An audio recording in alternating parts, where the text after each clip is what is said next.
Radhe Radhe friends. Ekadashi व्रत का पारण कब और कैसे करेंगे। एकादशी व्रत का पूर्ण फल हमें तभी प्राप्त होता है जब हम दसवीं तिथि से लेकर द्वादशी तक का नियम हम पूरा करते हैं। तो एकादशी व्रत का पारण कब और कैसे करेंगे, पारण में क्या खाना चाहिए, दान क्या करना चाहिए, पंडित ब्राह्मण को दान कब करेंगे, कैसे करेंगे, पूजा कैसे करेंगे, संपूर्ण नियम विधि मैं आप सबके साथ शेयर करूंगी फ्रेंड्स। तो एकादशी व्रत का पूरा फल हमें तभी प्राप्त होता है जब हम द्वादशी के दिन नियम से हम पारण करते हैं और शुभ तिथि पर ही पारण करते हैं।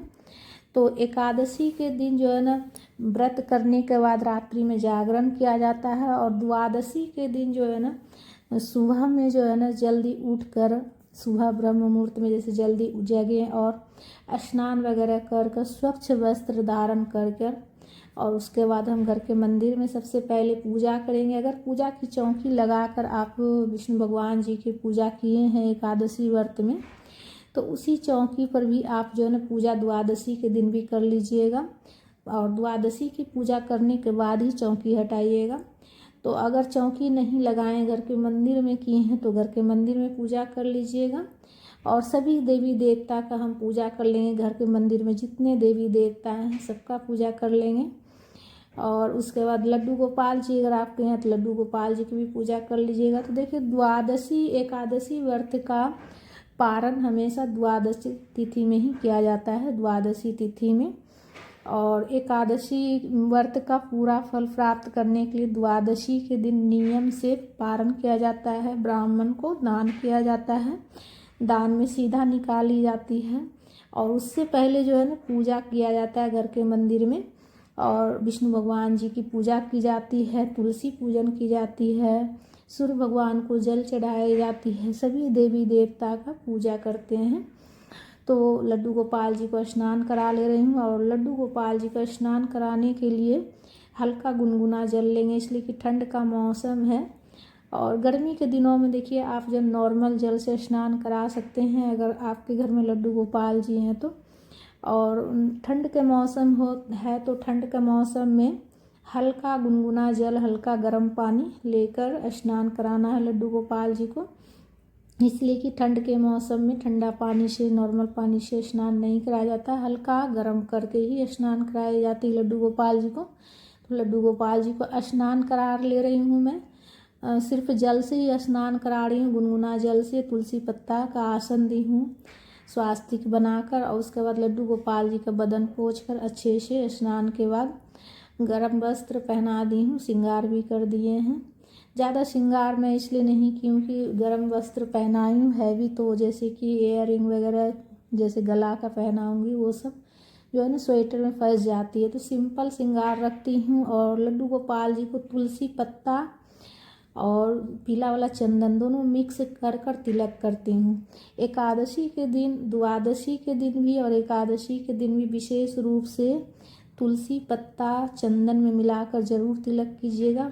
विष्णु भगवान जी के जिस भी रूप की आप पूजा करते हैं, फोटो प्रतिमा जो भी हो आपके घर में, उसमें आप जो है ना तुलसी पत्ता चंदन में मिलाकर तिलक कीजिएगा और अपने माथे पर भी तिलक जरूर कीजिएगा। ऐसा करने से माना जाता है कि हमारे जो भी मतलब जाने अनजाने में हमसे जो भी पाप होता है वो सब नष्ट हो जाती है। तिलक करने मात्र से तुलसी पत्ता चंदन में मिलाकर अगर हम तिलक करते हैं माथे पर और प्रभु को भी तिलक करते हैं तो हमारे जाने अनजाने में जो भी हमसे पाप होती है वो सब जो है नष्ट हो जाती है। और उसके बाद हम विष्णु भगवान जी को भोग समर्पित करेंगे। तो देखिए, द्वादशी के दिन जो है ना चावल बनाया जाता है। तो जैसे सुबह में आप जो है ना आपके पास जैसे फल हो या मिश्री हो, बतासा हो, मीठा में गुड़ शक्कर हो तो उसका भी आप भोग लगा सकते हैं। और उसके बाद देखिए, घर में उस दिन चावल ज़रूर से ज़रूर बनाई जाती है द्वादशी के दिन। और तो चावल जब बनाइएगा मतलब सात्विक भोजन उस दिन ग्रहण करना रहता है, लहसुन प्याज नहीं डालिएगा। तो आपके यहाँ लड्डू गोपाल जी हैं तो सबसे पहले लड्डू गोपाल जी को भोग लगाइएगा दाल चावल का, उसके बाद ही आप ग्रहण कीजिएगा। तो देखिए, पारण कैसे करना है वो भी मैं आप सबके साथ शेयर करूंगी, वीडियो पूरा देखिएगा फ्रेंड्स। और वीडियो पसंद आए तो लाइक ज़रूर कर लीजिएगा। विष्णु भगवान जी के भोग में तुलसी पत्ता ज़रूर दीजिएगा। और देखिए माता को मैं सिंदूर लगाने भूल गई थी, तो अब लगा रही हूँ, इसलिए कि पूजा में कुछ ऊपर नीचे हो ही जाती है, भूल चूक के लिए माता माफ़ करेगी। इसलिए कि जानबूझकर तो कोई गलती करते नहीं है, अनजाने में ही हो जाती है।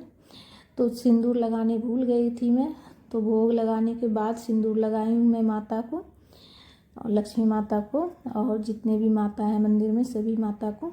उसके बाद भोग लगाने के बाद आरती कर लेंगे। तो देखिए द्वादशी के दिन जो है ना, सबसे पहले पूजा करने के बाद, जैसे पूजा घर के मंदिर में कर लीजिएगा, तुलसी पूजन भी कर लीजिएगा और सूर्यदेव को जल भी चढ़ा लीजिएगा। उसके बाद सबसे पहले आपको जल और तुलसी ग्रहण करना है, ठीक है।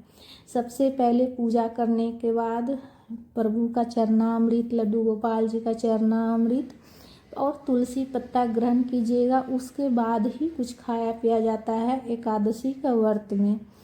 और सबसे पहले चरणामृत ग्रहण कीजिएगा और ब्राह्मण को दान करने के लिए सीधा निकालना रहता है। तो पास में अगर ब्राह्मण हो, आपके घर के पास में ही अगर ब्राह्मण हो, तब तो आप उसी समय जो है ना तुरंत सीधा निकाल कर तभी के तभी दान कर दीजिएगा। नहीं तो जैसे कि दिन भर में जब भी टाइम मिले आपको जाकर दान कर दीजिएगा, लेकिन सीधा आपको पारण करने से पहले निकालना है, ठीक है।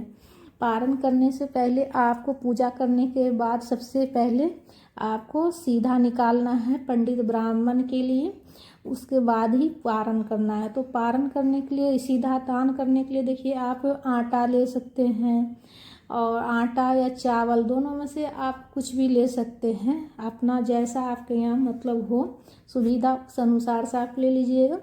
आटा या चावल दोनों में से कोई भी चीज़ ले सकते हैं और इतना लेना है कम से कम, जितना में कि कम से कम 2 लोग का पेट भर जाए।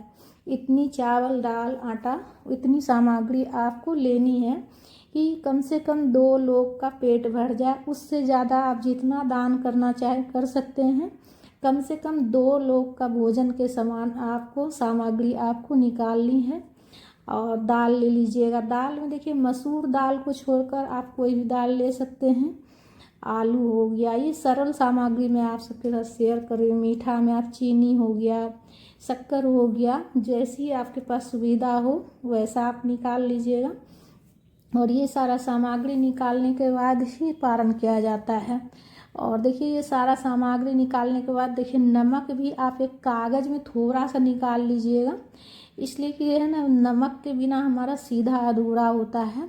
ये पैकेट में अभी नया लाई थी तो अभी निकाली नहीं हूँ, तो इसलिए से फाड़ी नहीं हूँ मैं।